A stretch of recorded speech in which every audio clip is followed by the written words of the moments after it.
I graduated in 1964. It was in those days when if you had a brother that was right behind you and boys went to college and girls didn't necessarily, if money was a situation. So that's what it was. My brother was right on the heels of me, and he was going to college, and financially I wasn't, or so it appeared. And so I entered my name, and I got a scholarship and went to cosmetology school and learned how to do all the things that beauticians do and everything. And as I was learning, I thought, there is no way that I'm going to spend the rest of my life with my hands in people's hair. But I learned how to do it, and it was another thing, interesting aspect of life. Then I was fortunate enough to be discovered when I had a part-time job by somebody who got me this wonderful job in New York with American Airlines. So let me just go back a little bit and talk about this aspect of you reap what you sow, and beginning your garden and choosing the seeds that you will sow. And I said, for me, the first time I remember, or as I was reflecting the other day, beginning to choose or decide what it was that I thought I wanted to be was after graduation from high school. But the formulation of those thoughts while I was in high school came about. And we begin to think about what it is that we want and how we can go about getting it, and deciding or not, as Mary Morrissey is saying in our Prosperity Plus, we're going to create a life by design or by default. Okay, so we're either going to default into a job and cycle along and take the first thing that comes along just because we don't know what else we want to do with our life, or we're actually going to begin the garden of our life by making some determinations about what it is that we want to experience in life, which would be the same thing you would do if you were beginning a garden. You would prepare the soil. You would find the area that you wanted to do it in. You would determine what were the elements around the area that you were going to have this garden, and you wouldn't plant a garden in an area where it was going to snow half the year when you needed sunshine to grow the palm trees or the oranges or whatever it was you were going to plant. So you have to have some discerning information. Now, last week when Max was talking about beginning your garden, he referenced significantly to us the universal law of averages, which there is such a thing. There is a universal law of averages, and there's a law of averages that humanity has come to know or to relate to as the balance between the higher level, the lower level, and the median point. So the law of averages.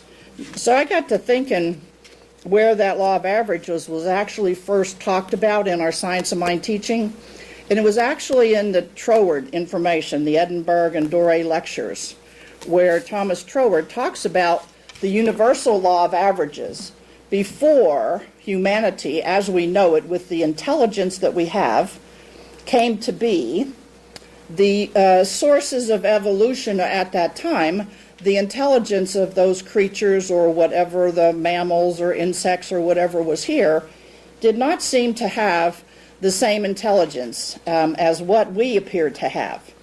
So in creating, I got this visual, okay, so the universe is constantly creating. There's a constant creative process that's going on from the infinite source of all that creates, whether it started with the Big Bang or wherever it started, and it continued to evolve. The law of averages in the universe was about a check and balance, that it would put significant amounts of anything out, or however it was creating, and then it would put a balance of something to check it to not have an overrun. And one of the analogies that Troward uses here has to do with fish in the sea. Now imagine if there weren't an ecological process going on in the sea, that a certain order of fish could multiply and multiply and multiply and multiply.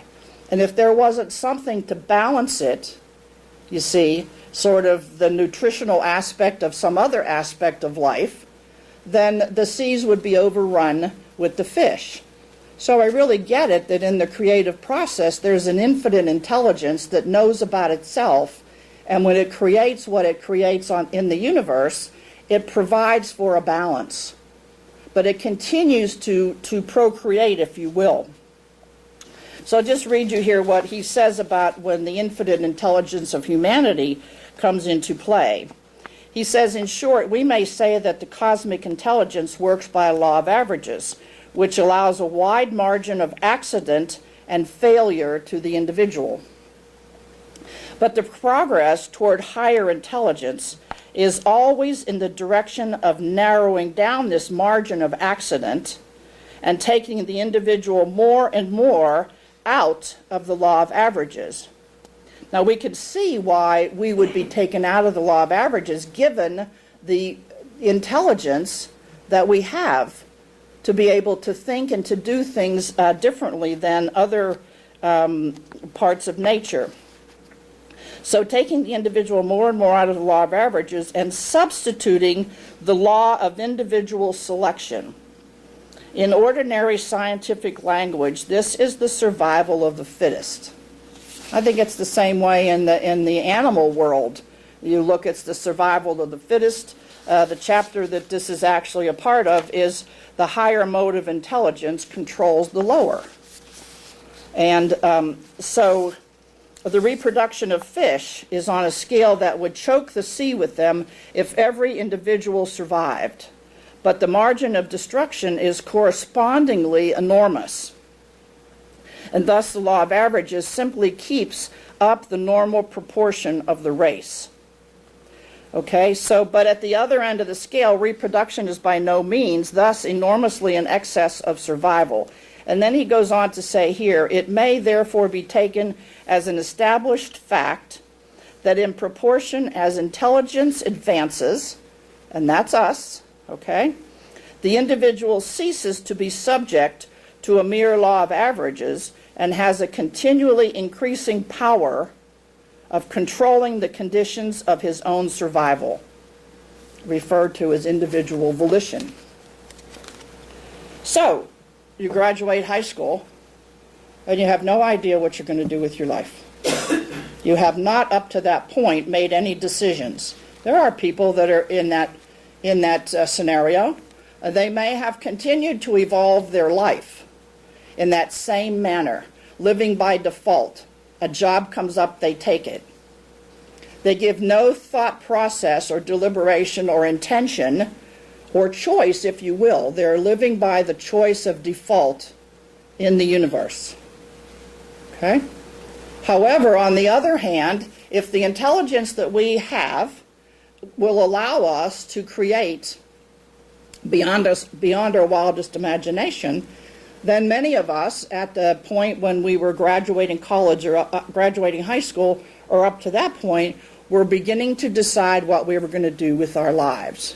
Now, as I look around this room, other than Candace or Megan and maybe Teresa, I see that we all, when we graduated high school, was probably in the 60s, okay?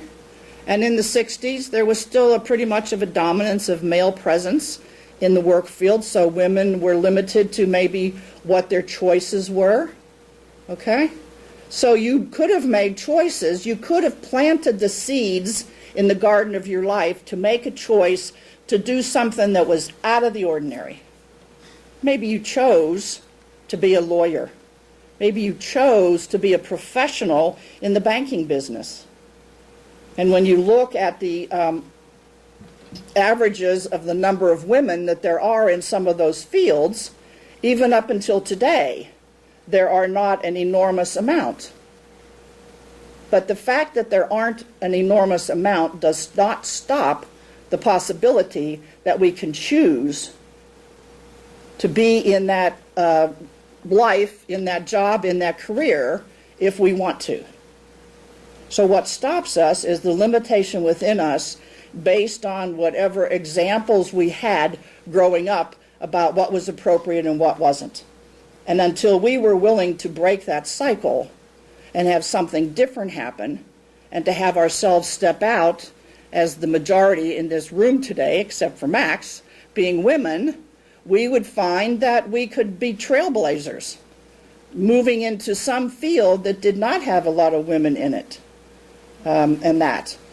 So here you have, this is one wall in my office at home, and these are my certificates from my ministerial training. One of them is my practitioner license. Another one is my graduation originally from ministerial training. After I graduated, they had the master's degree program. I went back and took the required courses to get the master's degree. When I opened and founded a church, I got another license to run the church.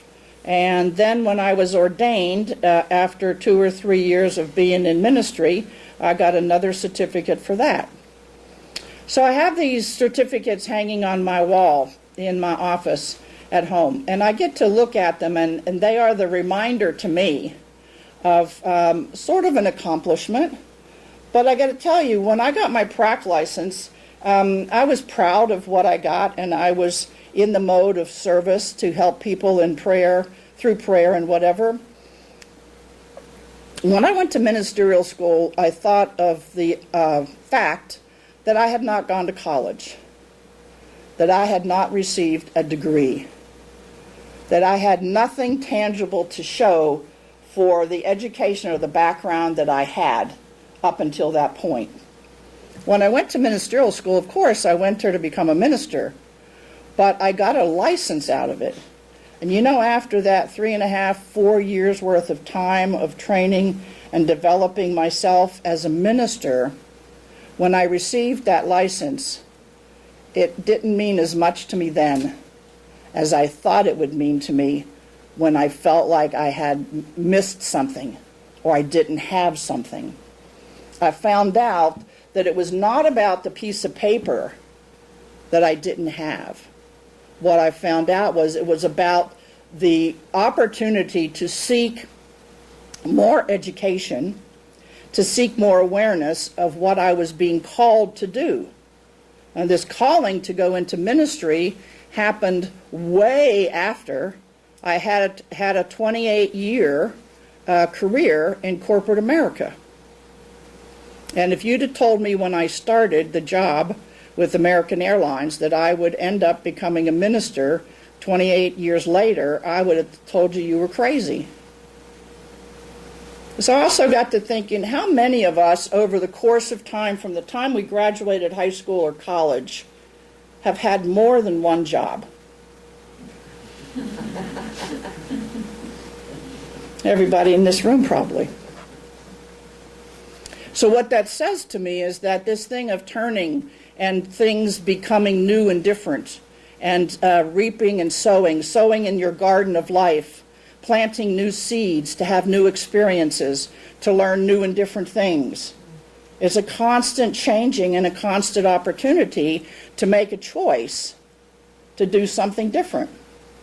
When I worked in corporate America for 28 years, I could not fathom in the first 5 up to 10 years that I could work for another company. Not because I loved American Airlines so much, but because it was like, this was like structure to me. This was like having a job. And if I didn't have that job, then what would I be doing? Because my mind at that point was not thinking forward to something else. Now, in the course of my career at American Airlines over 28 years, I did in fact change jobs about 5 times. And each time I changed, I went to a higher level in the progression of, being in my career.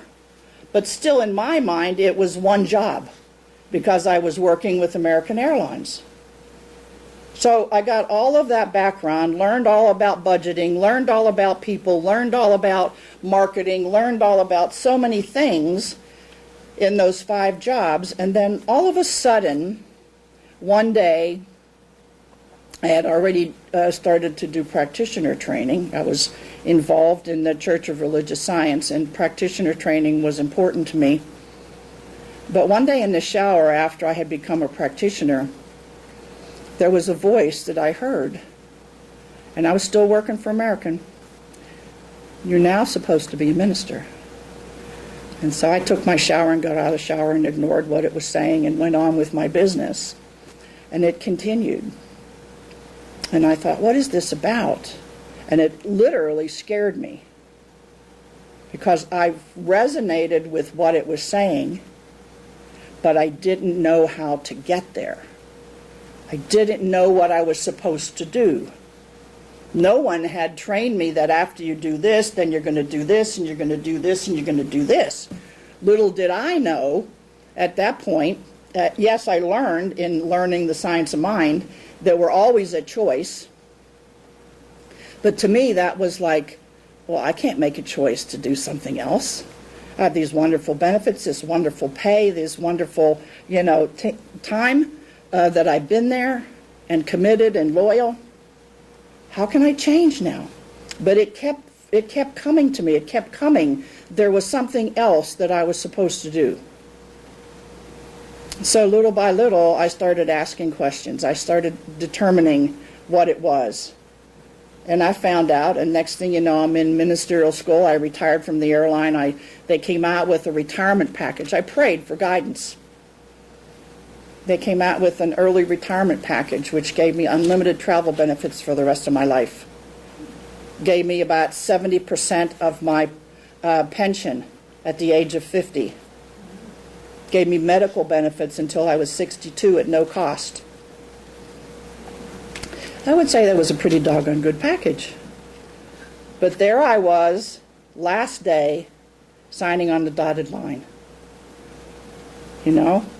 Taking that leap of faith that we are sometimes called to do when it is necessary to plant the seeds of our life, to make a choice, to have the faith that if we pursue what it is that we're called to do, that there's something in the universe that's going to support us.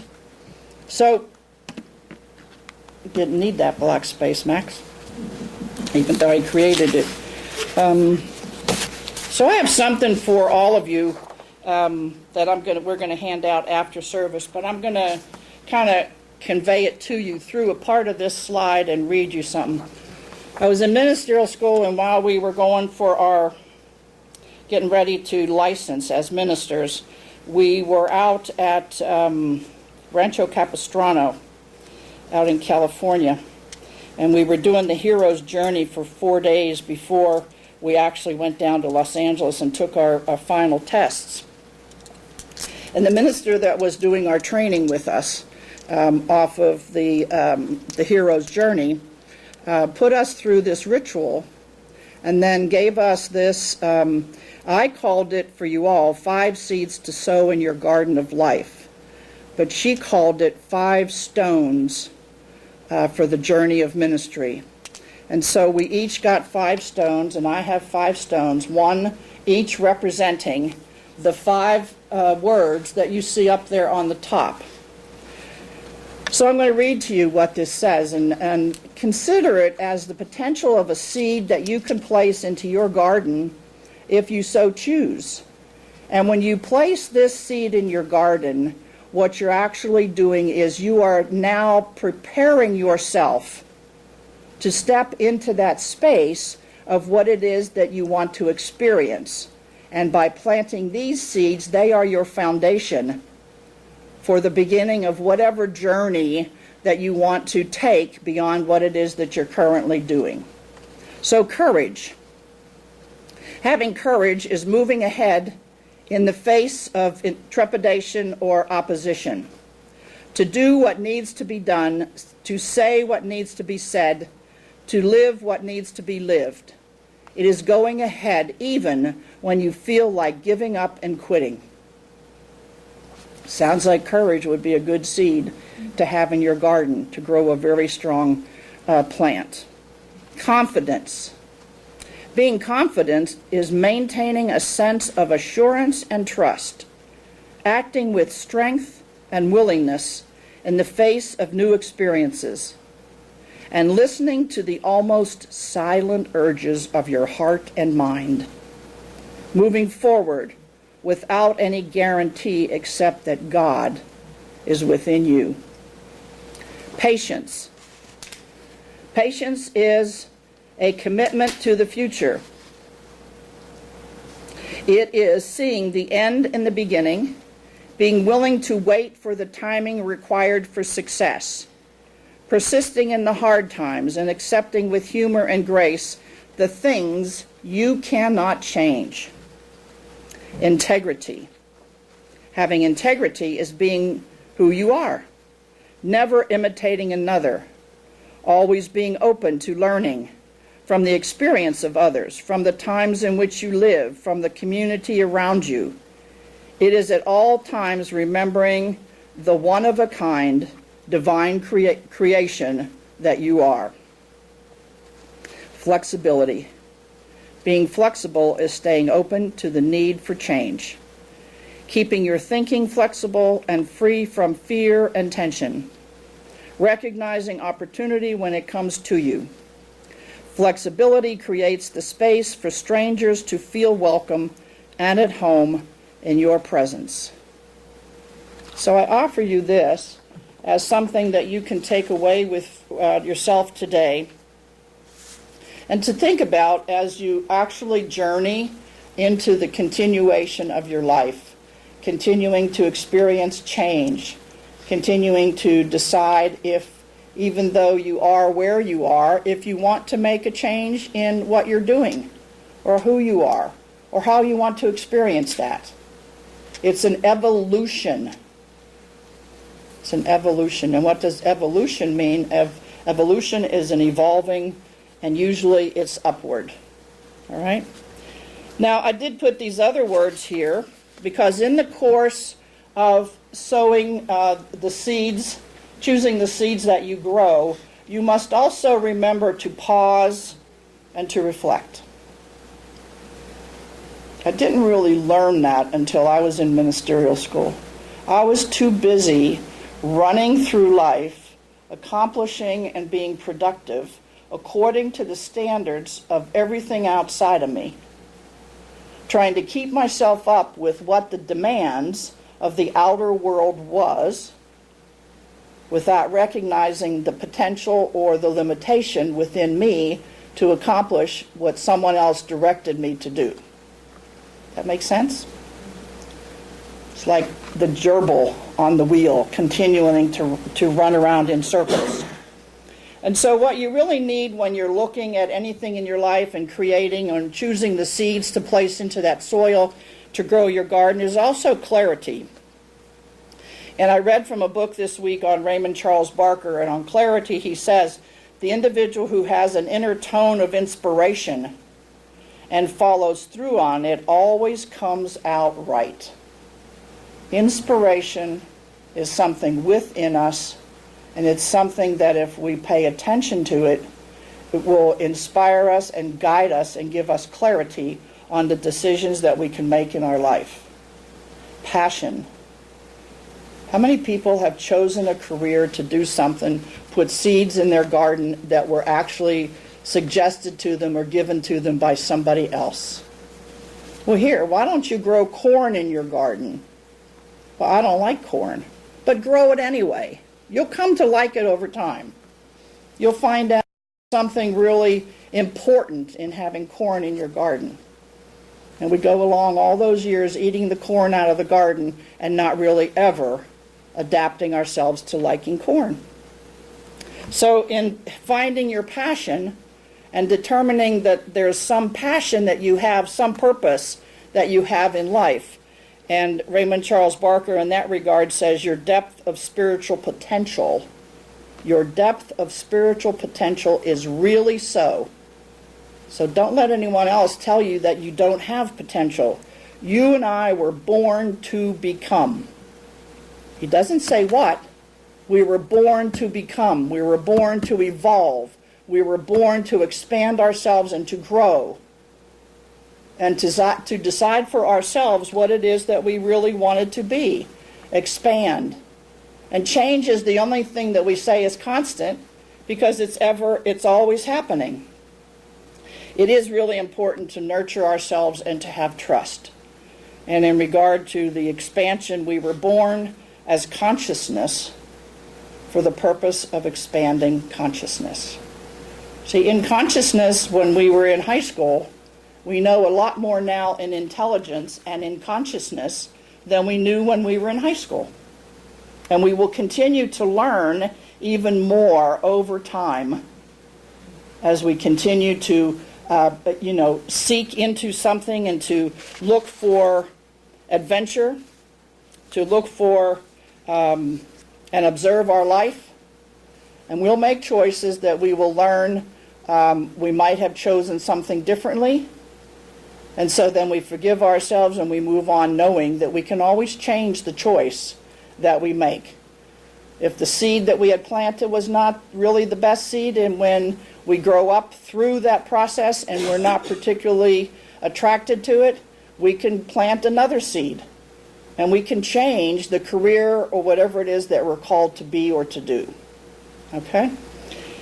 Experiences and choices help us grow and expand our consciousness. Experiences and choices help us grow and expand our consciousness.